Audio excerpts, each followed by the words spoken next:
అందరికీ నమస్కారం. ఉగాది పండుగ రోజుకి ఇప్పటి నుంచే మీరు చాలా ఆలోచనలు చేస్తూ ఉంటారు. పండుగ ఇలా జరుపుకోవాలి, అలా జరుపుకోవాలి అని. కానీ వీలైనంత వరకు ఈ ఒక్క ఉగాది రోజైనా ఈ పనులు చేయకుండా ఉండలేరా? ఒకసారి ప్రయత్నించి చూడండి. ఈ ఉగాది రోజు పండుగ రోజు ఒకటే కాబట్టి చక్కగా ఆ రోజు ఉదయాన్నే లేచి ఎంత చక్కగా రెడీ అయిపోయి ఒక్కసారి దేవుడి గుడికి వెళ్ళి దర్శనం చేసుకొచ్చుకోండి. ఇది అస్సలు మర్చిపోవద్దు. ఈ పని చేయకుండా అస్సలు ఉండొద్దు. అంటే ముందుగా నిద్రపోకుండా ఉండాలి. ఈ పండుగ రోజు జంతువుల్ని కొంచెం ప్రశాంతంగా ఉండనిద్దామా? అంటే మాంసాహారాన్ని మానేద్దామా?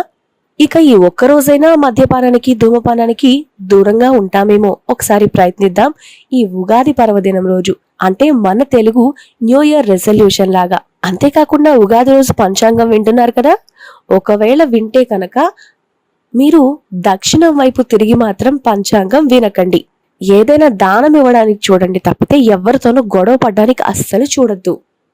ఏ పండుగ రోజు కొత్త బట్టలు వేసుకున్నా వేసుకోకపోయినా న్యూ ఇయర్ కి మీరు కొత్త బట్టలు వేసుకుంటున్నారు కదా.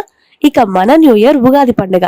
ఈ రోజు కూడా మాసిపోయిన బట్టలు తెల్లవారుజామునే నైటీలు, నైట్ డ్రెస్లు మానేసి కొత్త బట్టలు వేసుకుని కళకళలాడుతూ ఉండండి. ఈ కొత్త సంవత్సరాన్ని కొత్తగా ఆహ్వానిద్దాం.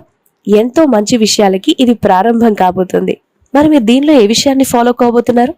కింద కామెంట్ చేయండి. అలాగే మా ఛానల్ని సబ్స్క్రైబ్ చేసుకోండి.